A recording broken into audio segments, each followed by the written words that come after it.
tinatanggap ko ang lahat. Proyekto kasama mo system, Guru Markets. Nagsisimula tayo sa buod ng impormasyon tungkol sa kumpanya. Kung kinakailangan, maaari kang huminto. Maaari mong tingnan ang lahat ng mga parameter ng korporasyon ng detalyado. Titingnan natin ang mga pangunahing tagapagpahiwatig ng kumpanya ThreadUp Inc., ticker, LIVA. Ginawa ang pagsusuring ito gamit ang kasalukuyang impormasyon noong Marso 27, 2025. Ayon sa klasifikasyon Guru Markets kumpanya ThreadUp Inc. nabibilang sa subkategory. Clothes, 87 organisasyon ang nakikilahok sa paghahambing, ito ay napakakinatawan. Makikita natin ang mga desisyon sa mga order sa pagtatapos ng video na ito. Ang kabuang resulta para sa kumpanya ay ang mga sumusunod, minus 6.5 sa isa 0 puntos. Average na resulta para sa subkategory, 0.7 puntos.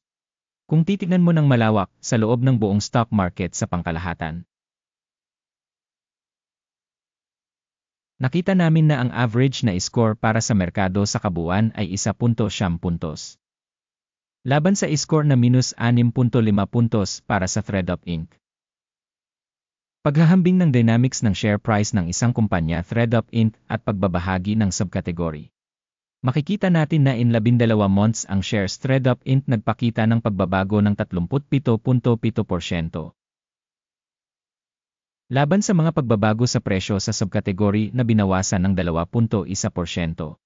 Hindi ito malinaw na nagpapahiwatig ng anuman, ngunit kinakailangang isaisip ang katotohanan ito. Market capitalization ng korporasyon ThreadUp Inc. ay $0.31 bilyon.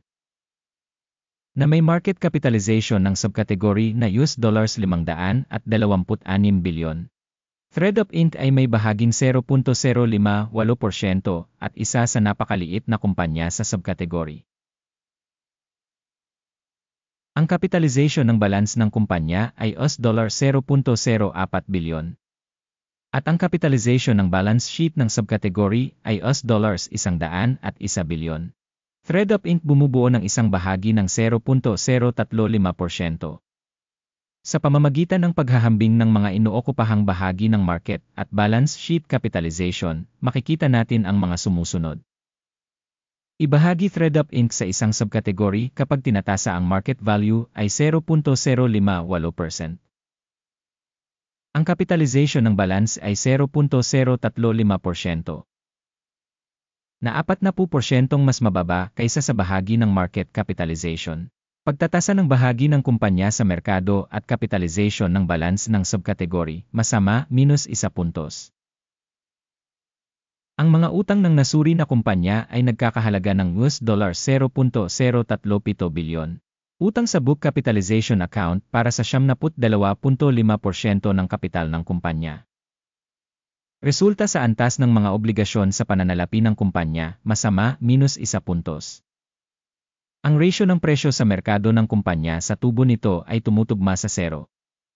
Na may average para sa subkategory na 23.4 na mas masahol pa kaysa sa subkategory. Pagtatasa ng presyo ng merkado ng kumpanya sa tubo nito kumpara sa mga kumpanya sa subkategory, napakasama, minus 2 puntos. Ang tubo sa huling 12 buwan ay minus $77 milyon.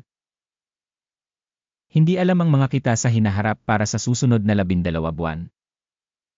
At ito ay masama para sa kumpanya.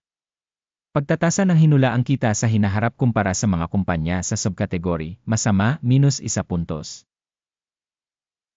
Ang ratio ng presyo sa kita ng kumpanya ay 1. Ang average sa subkategory ay 1.4 na 29% mas mababa kaysa sa subkategory. Pagtatasa ng mga tagapagpahiwatig ng halaga ng merkado sa kita nito kumpara sa mga tagapagpahiwatig sa subkategory, mabuti, 0.5 puntos. Ang kita sa huling 12 buwan ay $300 milyon. Hindi alam ang kita sa hinaharap para sa susunod na 12 buwan. At ito ay napakasama para sa kumpanya.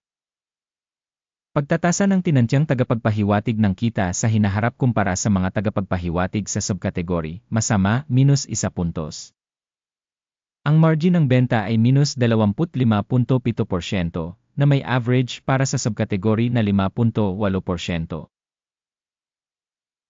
Ang pagkakaiba sa pagitan ng average ng subkategory at pagganap ng kumpanya ay 31.5%. Pagtatasa ng kakayahang kumita ng mga benta kumpara sa mga tagapagpahiwatig ng mga kumpanya sa subkategory, matitiis, minus 0.5 puntos. Ang bahagi ng kumpanya ayon sa bilang ng mga tauhan sa subkategory ay 0.06%. Ito ay 66% pagtaas sa bahagi ng market capitalization. At ang katotohanan ito ay nagpapakita ng pagkakaiba sa pagitan ng halaga sa merkado ng kumpanya ThredUp Inc., malamang tungo sa underestimation. Ang halaga ng kapital para sa bawat empleyado ng kumpanya ay $188,000. At para sa subkategory ito ay $307,000. Ang pagkakaiba sa pagitan ng average ng subkategory at performance ng organisasyon ay 38.8%. Pagtatasa ng halaga ng kapital sa merkado bawat empleyado kumpara sa mga tagapagpahiwatig ng mga kumpanya sa subkategory, mabuti, 0.5 puntos. Ang dami ng kita sa bawat individual na empleyado ng kumpanya ay minus $47,200. Na may average sa subkategory, $13,200. At ang pagkakaiba sa pagitan ng average ng subkategory at performance ng kumpanya ay 250%. Pagtatantya ng kita para sa bawat empleyado ng kumpanya kumpara sa mga tagapagpahiwatig sa subkategory, matitiis, minus 0.5 puntos. Ang kita ng kumpanya sa bawat empleyado ay $184,000. Ayon sa subkategory $227,000. Ang pagkakaiba sa pagitan ng average ng subkategory at pagganap ng kumpanya ay 23%. Pagtatantya ng bahagi ng kita para sa bawat empleyado ng kumpanya kumpara sa mga tagapagpahiwatig ng mga kumpanya sa subkategory, matitiis, minus 0.5 puntos.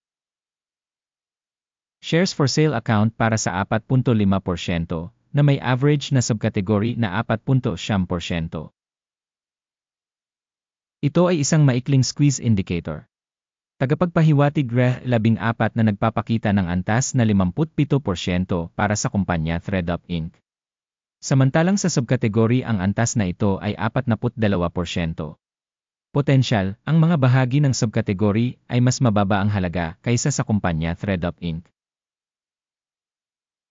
Ang kasalukuyang presyo ng pagbabahagi ng kumpanya ay humigit kumulang $2.63. Ang target na presyo ng pinagkasunduan para sa mga pagbabahagi ng kumpanya ay humigit kumulang $2.70. Ang pagkakaiba sa pagitan ng kasalukuyang pagtatantya at ang pagtataya ng pinagkasunduan ay humigit kumulang 14%. Tignan natin ang talahanayan ng order na magagamit mo, ang link ay nasa nakapin na komento.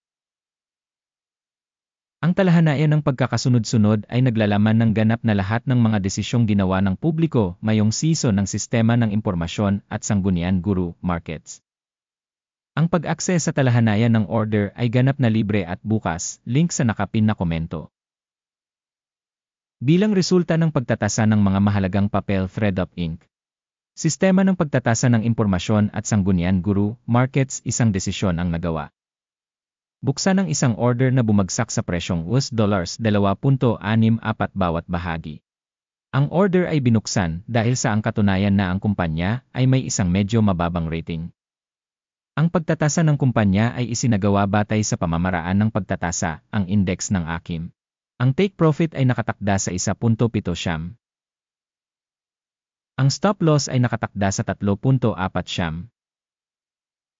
Sakaling hindi isinara ang order sa pamamagitan ng take profit o stop loss. Pagkatapos ay magsasara ang order ng nakapag-iisa sa pagtatapos ng kalakalan sa Abril 26, 2025 o sa huling araw ng trabaho bago ang tinukoy na petsa. Ticker, NOA, ay ang pangunahing buy order. Ang video sa pangunahing deal ay naipublish na sa channel na ito. Kapag isinasara ang isa sa mga order, basic o pagbabalance. Ang pangalawang order ay naayos sa aktwal na presyo.